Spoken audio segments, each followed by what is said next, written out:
After years have passed since John Wayne left this world, his wife has finally spoken openly about the rumors that surrounded their life together. Although Wayne's career shone brightly for decades, his personal life kept many secrets. For a long time, fans and the public only knew stories from movies and interviews, but behind closed doors, things were different. His wife, who was with him for many years, has now broken her silence, sharing details that have stunned many. She confirms aspects of his personality and life that were long kept hidden, shedding new light on the man behind the Hollywood icon. Her revelations reveal a side of Wayne many never suspected, and her words provide closure to questions that have lingered for years. As her account unfolds, it becomes clear that the legend was more complex than the image we saw on screen. This new insight allows us to understand a deeper layer of his story, opening doors to a more intimate view of the man many admired from afar. From the moment he was born, John Wayne's life was marked by interesting details. His birth name was Marin Robert Morrison, and he came into the world on May 26, 1907, in a small town called Winterset, Iowa. The story of his arrival is notable because he weighed a hefty 13 pounds at birth, which caught the attention of the local newspaper, the Winterset Medonian. The paper published this fact on page 4 of its May 30th edition, and it immediately made people in the community wonder about the size of this new baby. As he grew up, Wayne would become a well-known star in Hollywood, but his background was deeply rooted in American history and diverse heritage.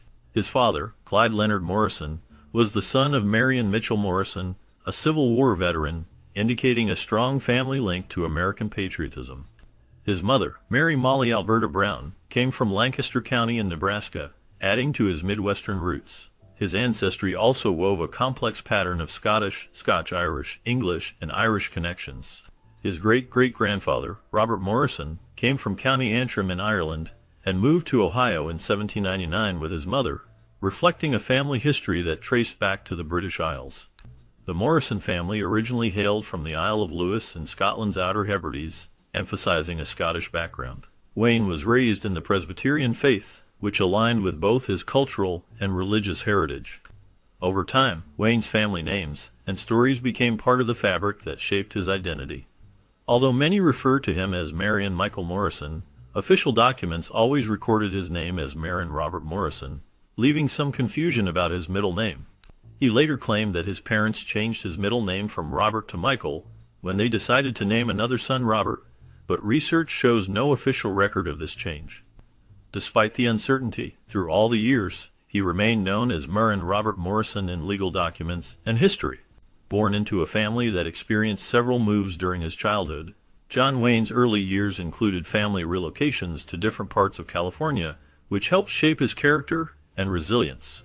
Initially, his family moved to Palmdale, California, a town that was still developing at that time, providing a different environment and opportunities for growth. In 1916, they moved once more, this time settling in Glendale, where they found a more stable life. They lived at 404 Isabel Street, a modest home that became the backdrop of Wayne's formative years. His father secured work as a pharmacist in Glendale, which brought some stability and security to the family, a foundation that allowed Wayne to focus on his education and personal development. During his years at Glendale Union High School, Wayne distinguished himself as a student and athlete. He excelled academically, demonstrating intelligence and a dedication to learning, while also actively engaging in sports, especially football, where his athletic abilities stood out. Alongside his athletic pursuits, he was involved in the school's debating team, which helped nurture his confidence and public speaking skills. His leadership qualities were evident early on, as he served as the president of the Latin Society, showing his interest in language and culture, and he also contributed regularly to the school newspaper, particularly the sports column, demonstrating his ability to communicate and share ideas. These high school years were more than just a time of learning. They laid the groundwork for the discipline, leadership, and charisma that would later become defining features of his Hollywood career. Growing up in a household that faced multiple moves and challenges, Wayne developed a sense of resilience and determination that stayed with him throughout his life, shaping his persona both on and off the screen. His early education and family stability played crucial roles in building the character that would make him an iconic figure in American film history. After high school, John Wayne had big dreams and aspired to join the U.S. Naval Academy. He believed this path would lead him to a successful and honorable future. However, his academic performance was not strong enough to meet the Academy's strict requirements, and he was denied admission because of his poor grades. Not wanting to give up, Wayne set his sights lower but still aimed high. He decided to attend the University of Southern California and major in pre-law. During his time at USC, he became active on campus. He joined the Trojan Knights, an organization known for its school spirit and leadership, and also became a member of the Sigma Chi fraternity. These groups helped him make friends and form connections that would later help him in his career. Wayne stood over 6 feet tall, measuring about 1.94 meters, and was a natural athlete. His height and strength made him a good athlete, and he joined the USC football team. He played under the coaching of the well-known Howard Jones. Wayne's tall stature and athletic skills made him a valuable player on the team. Unfortunately, his sports career was cut short when he suffered a broken collarbone. The injury happened during a body surfing accident, but Wayne kept the real cause a secret out of fear of what Coach Jones might think. The injury had serious consequences.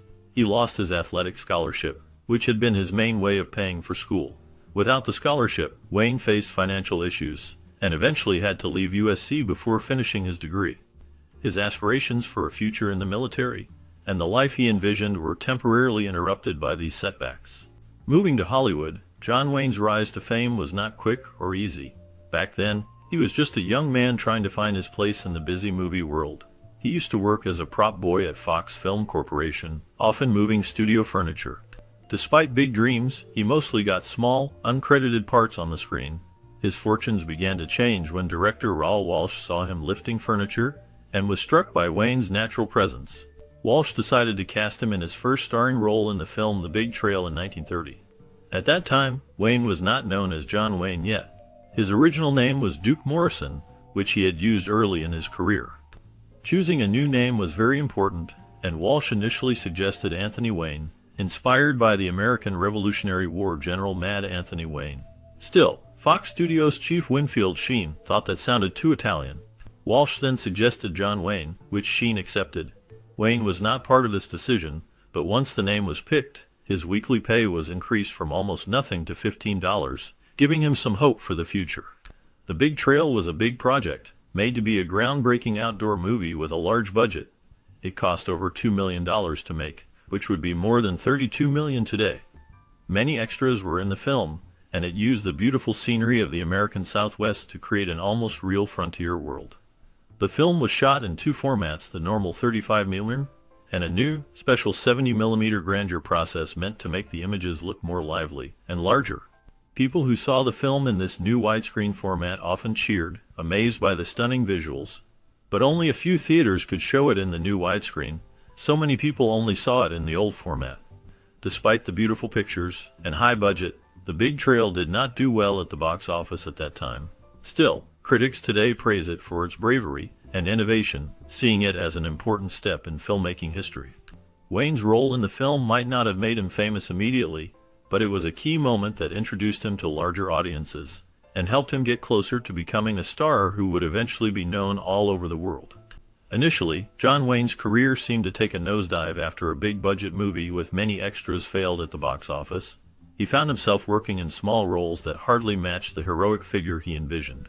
One of the oddest parts of his early career was playing a dead guy in the film The Deceiver, a far cry from the brave hero he'd hoped to be. Still, Wayne didn't give up hope. He managed to land the lead role in a serial called The Three Musketeers with a twist. This was not the traditional swashbuckling sword fight story.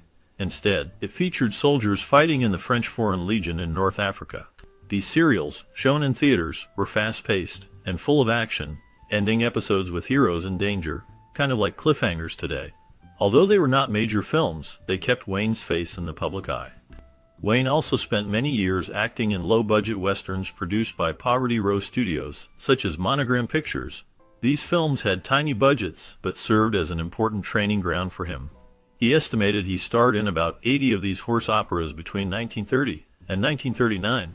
They were not movies that won awards, but Wayne learned a lot from working on them. He was not just acting, he was also learning how to be a cowboy. He was mentored in writing, shooting, and even how to throw punches in western fights. Wayne believed that heroes should fight to win, and not rely on tricks or unfair methods used by villains. He brought a new sense of realism and grit to fight scenes, changing how gunfight and fistfight scenes looked on screen. Despite this hard work, Wayne was still stuck in what he called B-movie purgatory. He wasn't yet a household name, and it was hard to get studios interested in more ambitious projects. Things changed when the famous director John Ford cast him in the film Stagecoach. Ford saw something special in Wayne, even though many studios hesitated to cast a guy known mostly for B-movies in a major western. Luckily, an independent producer was willing to take a chance on him. However, Wayne did not receive top billing because a bigger star at the time, actress Claire Trevor, took the spotlight. Stagecoach was a huge success, both critically and at the box office. It finally moved Wayne into the big leagues, establishing him as a leading Western star. Lise Platt, who acted in the film, recalled that Ford believed Wayne would become a huge star because he was the perfect everyman, someone audiences could connect with and cheer for, and that is exactly what happened. Through persistence and hard work, John Wayne's rise from small roles and serials to Hollywood legend became one of the most inspiring stories in film history, with his tough, honest image firmly cemented in American culture. After the outbreak of World War II, Hollywood experienced a significant upheaval, and John Wayne found himself caught in the midst of this national effort to support the war. Americans from all walks of life united in their sacrifices and patriotism, and Hollywood responded by producing propaganda films and encouraging actors to volunteer for service or contribute in other ways. Wayne, who was 34 years old when Pearl Harbor was attacked, was slightly older than the average soldier being drafted, and he had a family to support, which initially earned him a deferment from military service. Despite this, he refused to remain passive.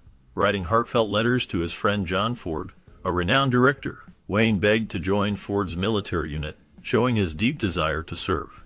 He even went further, applying to the Office of Strategic Services, a secret intelligence agency that later became the CIA, hoping to contribute to the war effort in a more clandestine way. However, his attempts to enlist or volunteer did not succeed, largely because of contractual obligations to Republic Studios. As the studio star, Wayne's departure to fight for the Allies could have bankrupted them, and they actively lobbied to keep him deferred, even threatening legal action should he attempt to leave. During this period, rather than serving in combat, Wayne engaged in activities that supported the troops and the war effort. He spent 3 months touring the South Pacific with United Service Organizations, visiting soldiers and hospitals, boosting morale wherever he went. He also took on a secret mission for the OSS, helping to evaluate a famous general's conduct and determine whether he was obstructing espionage activities. Despite his efforts, many insiders believed Wayne's persistent desire to serve in the military remained unfulfilled, and a source of deep regret for him. His wife later said that Wayne's fierce patriotism in his later movies may have stemmed from feelings of guilt about his own absence during the war, an emotional burden that haunted him past through the rest of his life. This experience marked a turning point in Wayne's career. Around this time, he starred in one of his first films shot in color, which was released in 1941, and he worked with legendary director Cecil B. DeMille, further elevating his status as a leading man. The war period also saw Wayne exploring a broader range of character roles, including some morally complex or ambiguous ones, moving beyond the straightforward hero persona he was initially known for. Through these years, Wayne's patriotism and desire to contribute to his country shaped much of his career and his personal identity, influencing both his film choices and his public image. The complex feelings he harbored about service and sacrifice continued to resonate in his work and personal life, illustrating the profound effect that the war had on his generation and on him personally. First, imagine a time when radio was king, and John Wayne was a familiar voice on the airwaves rather than just on the silver screen. He regularly appeared on popular radio shows like The Hada Hopper Show and The Luella Parsons Show, engaging in conversations with famous journalists and promoting his latest films. Instead of being seen on screen, Wayne's deep, commanding voice captivated audiences through the microphone, often from a soundproof studio where he brought his charisma alive for listeners. But he didn't stop at interviews. Wayne also acted in radio dramas, recreating scenes from his movies, and giving radio listeners a chance to hear his characters as if they were happening in their own living rooms. Picture sitting near a warm fire, hearing Wayne's booming voice delivering iconic lines with emotion and strength, making the stories feel close and real. For a short while, Wayne even had his own radio adventure series called 3 Sheets to the Wind. This was a spy thriller where Wayne played Dan O'Brien, a detective with a clever twist. His secret weapon was his supposed alcohol problem, which he used as a cover for his true investigative skills, helping him get close to bad guys without raising suspicion. The series aimed to be a stepping stone for a movie, but it never materialized. Sadly, no recordings of these episodes seem to exist today, which is disappointing for fans of radio drama and Wayne's storytelling talent. Another fascinating part of his radio career was the opportunity he once had to switch from acting in television and movies to a very different kind of role. Director Robert Rossen offered Wayne the lead role in a film called All the King's Men, a complicated story about political corruption. Despite the opportunity, Wayne declined because he believed the script painted America in a negative light, and as a proud patriot, he didn't want to be associated with that portrayal.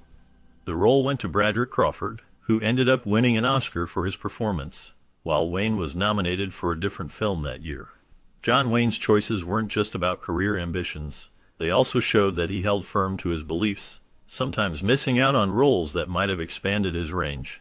He also had a reputation for holding grudges, which influenced his career and the roles he accepted. A notable example is the movie The Gunfighter from 1950, where Gregory Peck played a washed-up gunslinger. That role was initially offered to Wayne, but he refused to work with Columbia Pictures, the studio responsible for the film. Wayne's bad blood with the studio's head, Harry Cohn, stemmed from a disagreement that dated back to Wayne's early days when Cohn had treated him poorly. Refusing to work for Columbia, Wayne's stance meant the project was lost to another studio, 20th Century Fox, and Peck took the role instead. This decision reflects how personal feelings and past grievances sometimes shaped Wayne's career opportunities and choices, illustrating that his path was marked not only by talent, but also by strong opinions and loyalty to his principles. After recognizing that he needed more control over his career, John Wayne decided to take matters into his own hands in 1952 by founding his own production company called Jack. The name might sound unusual, but it actually comes from a movie he starred in a few years earlier called Wake of the Red Witch. In that movie, there was a fictional shipping company named Bat Jack, which was even misspelled a bit by Wayne's secretary. Wayne liked the sound of the name so much that he chose to use it for his new company, despite the typo. Along with B-Jack, he also formed Wayne Fellows Productions, a venture that gave him the freedom to create films he was passionate about and to work with other actors he believed in. The company produced several films, some of which did not feature Wayne himself. Among these were 7 Men from Now in 1956, which marked the beginning of a well-known partnership between director Bud Boder and actor Randolph Scott. Another notable film was Gun the Man Down, also from 1956, which starred an emerging James Arness. Despite stepping behind the scenes more often, Wayne still loved acting, and one of his most praised performances was in The High and the Mighty in 1954. Directed by William Wellman and based on a novel by Ernest K. Gann, Wayne played a heroic co-pilot, earning high praise for his portrayal. His passion for flying also showed in his film choices, as he played pilots in several movies. These included Flying Tigers in 1942, Flying Leathernecks in 1951, Island in the Sky in 1953, Wings of Eagles, and Jet Pilot, both released in 1957. His diverse roles and his move to control his career through Jack demonstrated his determination to shape his own legacy in Hollywood. From the beginning, John Wayne's family life was as vibrant and sometimes turbulent as his Hollywood career. He married 3 times, each marriage reflecting different phases of his life, and 2 of these unions ended in divorce. His first wife, Josephine Alicia, was of Spanish-American descent, and together they had 4 children. Their sons included Michael, born in 1934, and who passed away in 2003, Mary Antonia, known as Tony, born in 1936, and died in 2000, Patrick, born in 1939, and Melinda, born in 1949, too. These children grew up in a household where their father's fame loomed large, yet he kept their lives intertwined with his acting world. After his divorce from Josephine Alicia, Wayne married Esperanza Bao, and later Pilar, both from Latin America, adding 3 more children to his family. With Pilar, he welcomed John Ethan in 1962, who often appeared in credits as John Ethan Wayne, and who even played a lead role in the 1990s reboot of the TV show Adam 12. Marissa was born in 1966, rounding out this part of his legacy. His children followed different paths, with some choosing to enter the entertainment industry, inspired by their father's success. Ethan, one of his sons, appeared on television and in films, and is known to fans for his appearance on the History Channel's Pawn Stars, where he helps authenticate memorabilia linked to his father's career. Wayne's granddaughter Jennifer is also part of his extended family's entertainment legacy. She is a singer in the country music group Runaway June, showing that musical talent runs in the family. Several of Wayne's children and grandchildren have carried his passion for the arts into their careers, each adding a chapter to his legacy. Beyond family, Wayne was a tennis enthusiast who, in 1973, at the encouragement of Pilar, built the John Wayne Tennis Club in Newport Beach, California, a place where he loved to play and relax. This club later became known as the Palisades Tennis Club in 1995. There's a fun fact from the film The Quiet Man made in 1952, where his character claims to stand 6 feet 4.5 inches tall, which is about 194 centimeters. This detail was verified by Pilar in her book titled John Wayne, My Life with the Duke. These personal details reveal a man whose family, passions, and larger-than-life personality defined who he was off-screen, just as much as his iconic roles. Despite his tough exterior and iconic image as a rugged Western star, John Wayne's personal life was often complex and turbulent. His marriage to Esperanza Bauer, a former Mexican actress, ended in a divorce that was far from simple. The breakup was marked by accusations and suspicion, especially on Esperanza's part, who believed that Wayne was having an affair with his co-star Gail Russell. Both Wayne and Russell denied the accusations, but the atmosphere was tense and fraught with emotional strain. Things escalated dramatically after they finished filming the 1947 movie Angel and the Bad Man. During what was supposed to be a celebration party, Esperanza, reportedly intoxicated, allegedly attempted to shoot Wayne as he entered their home, adding a violent and shocking chapter to their troubled relationship. Besides his marriage to Esperanza, Wayne had several romantic entanglements that made headlines. One notable relationship lasted from 1938 to 1947 with actress Merle Oberon, known for her beauty and mystery. After his divorce from Pilar in 1973, Wayne started a relationship with Pat Stacey, who had been his secretary. They lived together until his death in 1979, and Pat later shared their story in a book called Duke, a love story, published in 1983. These relationships reveal a different side of John Wayne from the quiet, heroic figure he projected on screen, showing that behind the tough exterior was a man who faced challenges and emotional struggles in his personal life. Although John Wayne's tough image was part of his on-screen persona, there were many hidden aspects to his personality that not everyone knew about. For instance, he wasn't always the rugged cowboy he appeared to be. He had secrets that he kept close, especially regarding his appearance. Starting in the 1940s, Wayne began to lose some of his hair. By the end of that decade, he was already wearing a hairpiece to help him keep his signature look. But this wasn't always a perfect disguise. Sometimes glimpses of the real Wayne showed through. An example was when he was seen at Gary Cooper's funeral without his hairpiece, according to a report from Life magazine. Wayne had a humorous way of acknowledging his secret about the hairpiece. When a student at Harvard asked if his toupee was real, he winked and said, "Well, sir, that's real hair, not mine, but real hair." This shows that Wayne didn't take himself too seriously about his appearance, and he had a sense of humor about it. Beyond his looks, close friends like California Congressman Alfonso E. Bell Jr. shared insights into Wayne's true character. Bell said that the man on screen was very much how he was in real life. Wayne was known to have a good sense of humor and a kind heart. An important belief of his, as Bell recalled, was reflected in a plaque Wayne had inscribed. It expressed that everyone has both good and bad qualities. The message was to focus on a person's good aspects, and to avoid rushing to judgments based on faults alone. Wayne seemed to believe in giving people the benefit of the doubt, understanding that nobody is perfect. Despite his tough exterior, Wayne's true personality included humor, kindness, and a fair view of others that made him more than just a rugged cowboy. As it turns out, John Wayne was more than just a tough cowboy on screen. He also had a surprising love for books. Apparently, he was a true bookworm who enjoyed diving into the works of classic authors like Charles Dickens, Arthur Conan Doyle, and Agatha Christie. Dickens' David Copperfield and Arthur Conan Doyle's historical novels, such as The White Company and Sir Nigel, were among his favorites. It's easy to imagine Wayne between busy filming schedules, unwinding with a good book after intense shootouts and long horseback rides. Beyond his love for literature, Wayne was also an avid chess player. Roger Ebert, a well-known film critic, shared a story about playing chess with him on the set of the movie Chisholm. Wayne was not shy about playing in front of others, and there was usually a crowd gathered around to watch. The story goes that Wayne became so engrossed in the game that he accidentally revealed his own strategy through a loud outburst. But he handled the situation gracefully, proving he was a good sport even when he lost. An additional insight into Wayne's character is seen in his attitude towards fellow actor Rock Hudson's sexuality. When asked about it, Wayne reportedly replied with blunt honesty and said, "Who the hell cares if he's a queer? The man plays great chess." This remark, shared by Michael Munn, shows that Wayne valued talent and sportsmanship more than gossip or prejudice, emphasizing his straightforward nature. John Wayne is known for many things, but one interesting fact that sets him apart for gun enthusiasts is his use of a specific revolver in his Western films.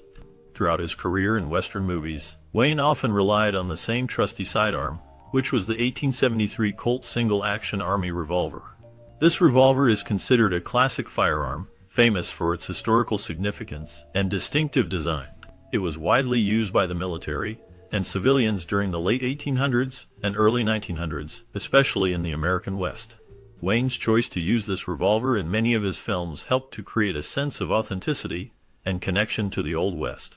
The revolver's design features a single-action mechanism, meaning the shooter had to manually cock the hammer before each shot, which was common at the time. Its sturdy build, reliable operation, and iconic appearance made it a favorite among gun enthusiasts and collectors.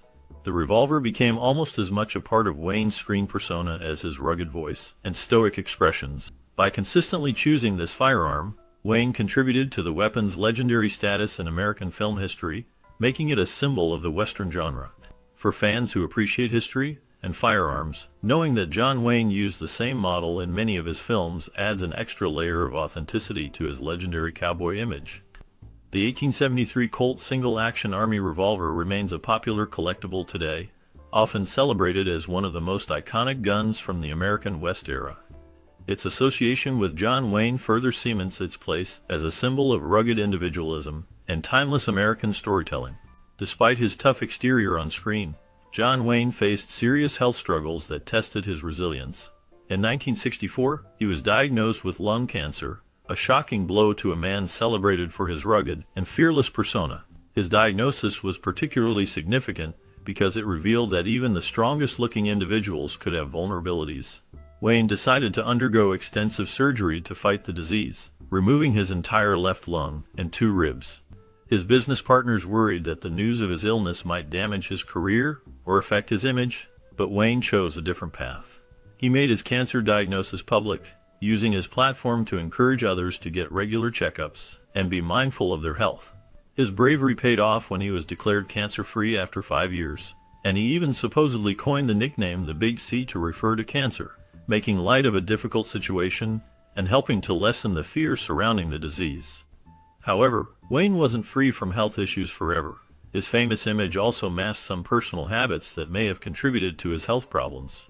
Biographers talk about his love of cigarettes, which he started early in life, and which likely played a role in his lung cancer. Additionally, he enjoyed whiskey, and some film directors timed their shooting schedules to get all his scenes done before noon, because, according to reports, Wayne wasn't always easy to work with in the afternoons. He reputedly joked that tequila makes your head hurt, not from a hangover or falling over, but from hitting your head, an indication of his sometimes wild and fun-loving personality. Wayne's health battles didn't stop there. After overcoming lung cancer, he was struck again in 1979 with a diagnosis of stomach cancer.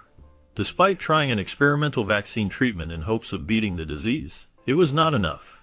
On June 11, 1979, at the age of 72, John Wayne passed away at UCLA Medical Center in Los Angeles. His fight against cancer, twice, showed both his strength and his human side, reminding us that even icons face serious health challenges.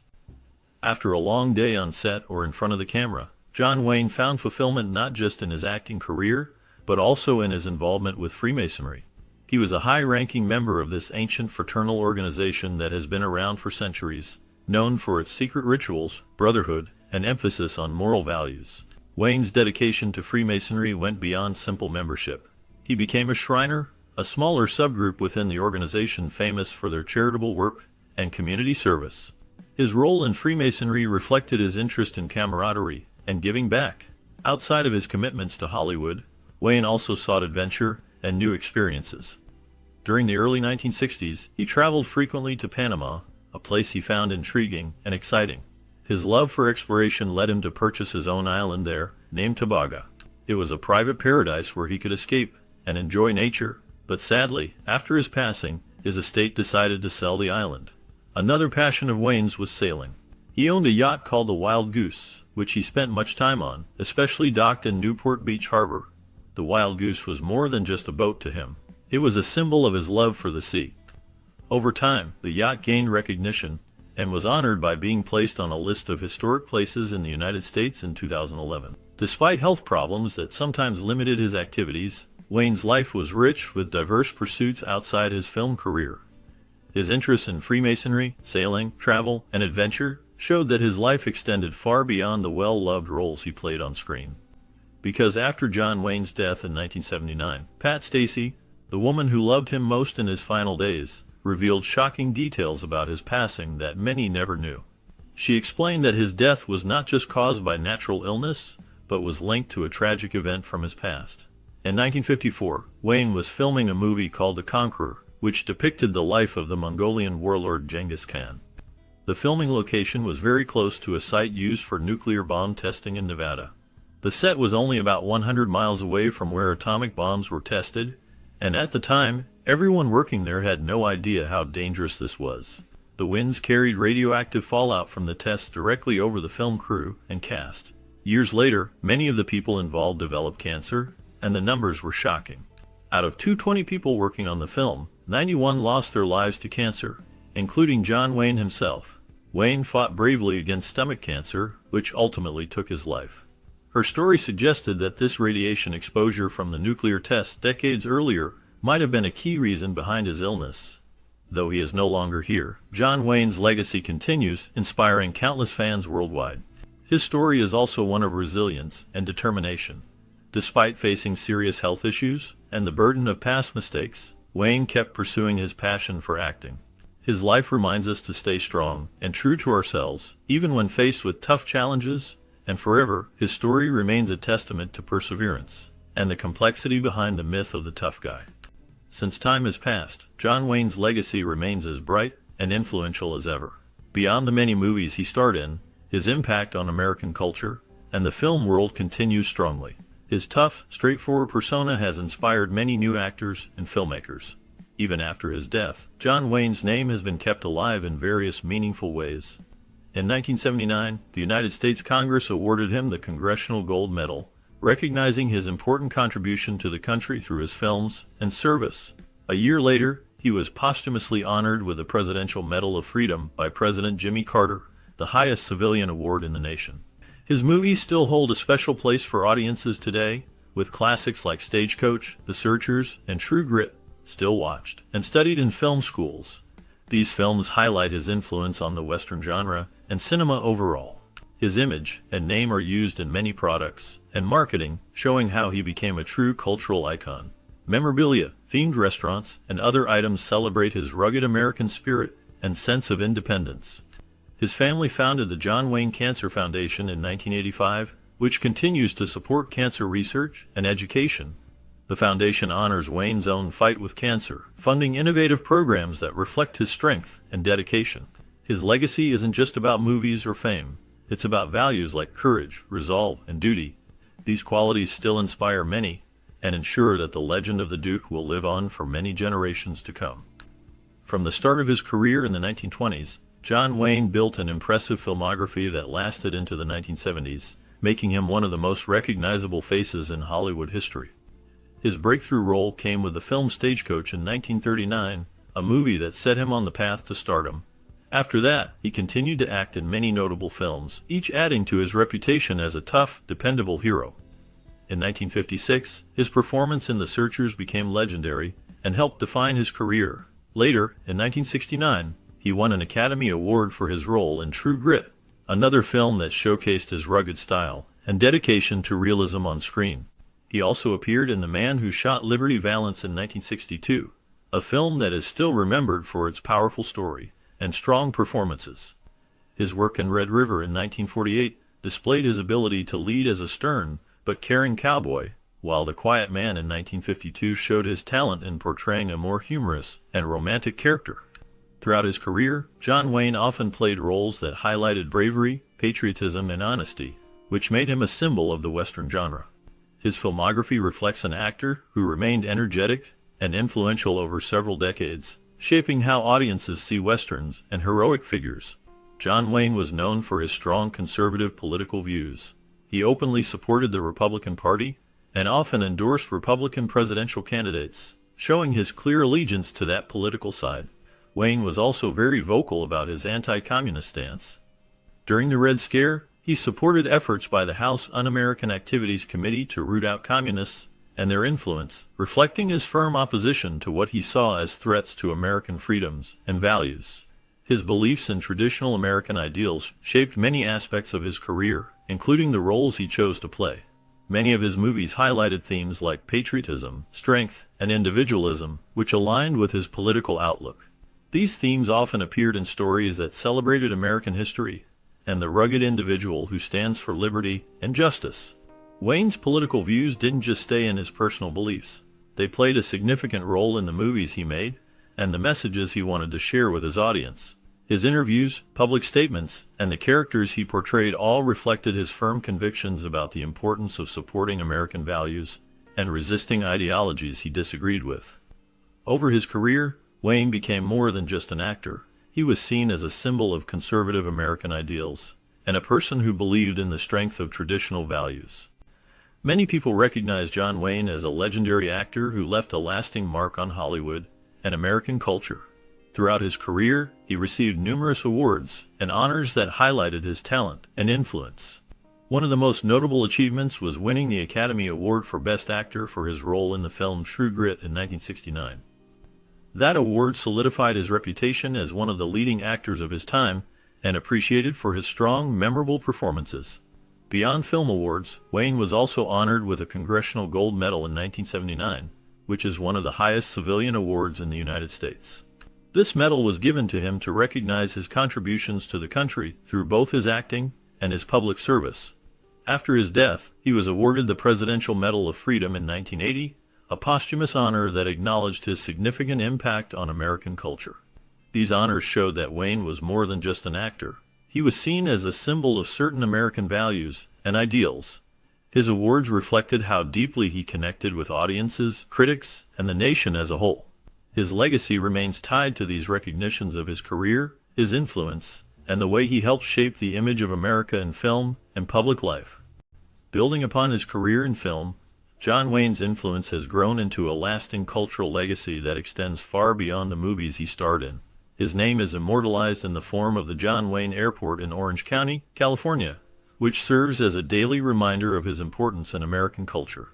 Throughout the years, statues and monuments have been erected in his honor, celebrating his status as a symbol of strength, resilience, and the rugged spirit of the American West. His image and persona have become powerful icons representing qualities such as independence, courage, and patriotism, which many associate with traditional American values. The popularity of his films continues to endure, attracting new generations of fans who appreciate his portrayal of tough, principled characters. His impact on the Western genre is profound, setting benchmarks for storytelling and character development that still influence filmmakers today. Beyond his acting, Wayne's legacy is reinforced through charitable work, notably the John Wayne Cancer Foundation. This foundation supports cancer research and education efforts, demonstrating how his influence extends into areas of health and community support. Through these various forms, John Wayne remains a lasting symbol of American identity and cultural pride, inspiring admiration and respect over decades. Building on his career, John Wayne's collaborations with influential directors played a big part in shaping his legacy. His work with John Ford is especially well known and marks some of the most important films in American movie history. Ford directed Wayne in movies like Stagecoach, a film that turned him into a major star. This film showed Wayne's strength and ruggedness, qualities that would become his trademark. Ford also worked with Wayne on The Searchers, a film that many people consider one of the greatest westerns ever made. In this film, Wayne played Ethan Edwards, a complex character that helped develop his tough but thoughtful screen persona.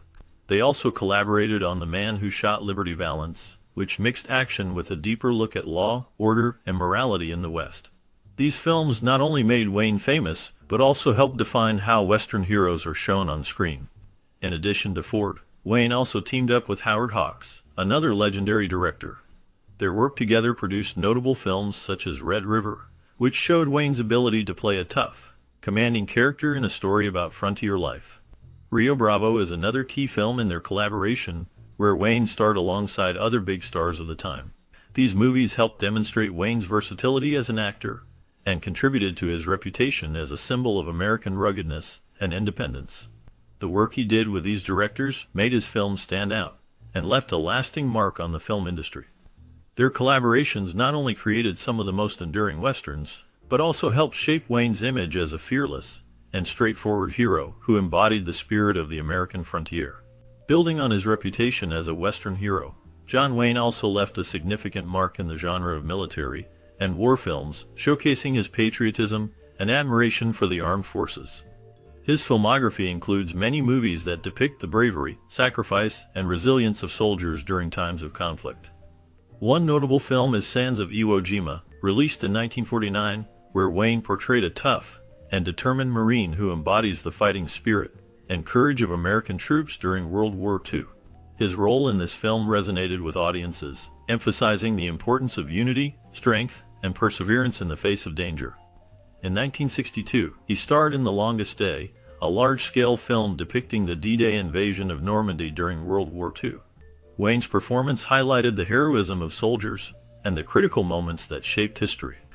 During the mid-1960s, in 1965, Wayne appeared in In Harm's Way, a film that focused on the battles of the Pacific Theater and paid tribute to military personnel enduring the hardships of war. Throughout these roles, Wayne's characters often portrayed him as a hero who is resilient, fearless, and deeply committed to protecting his country. These performances reinforced his public persona as a patriotic figure who supported the U.S. military and veterans, reflecting his personal beliefs and admiration for those who serve. His work in military and war films contributed to the American cultural narrative of heroism, sacrifice, and patriotism that continues to resonate with fans and viewers today. Despite his health issues worsening, John Wayne kept working in movies during his final years. He wanted to keep acting and felt a strong connection to his career, even as his body grew weaker. His last film was The Shootist, made in 1976, where he played an aging gunfighter fighting cancer. Interestingly, this role reflected what he was facing in real life, as he was battling the same disease that would take his life. Over time, his health continued to decline because of the cancer he was fighting. Despite the pain and difficulties, Wayne refused to stop working completely. His courage to keep making films showed his dedication and love for his craft. On June 11, 1979, John Wayne died at the age of 72. His passing marked the end of an era in Hollywood, as he was one of the most iconic actors of his time. His films, especially those where he portrayed strong, honest characters, remain popular and influential. Through his movies, he left a lasting mark on American culture, shaping how people think about heroes, strength, and resilience. Even today, his legacy continues to inspire generations of fans and filmmakers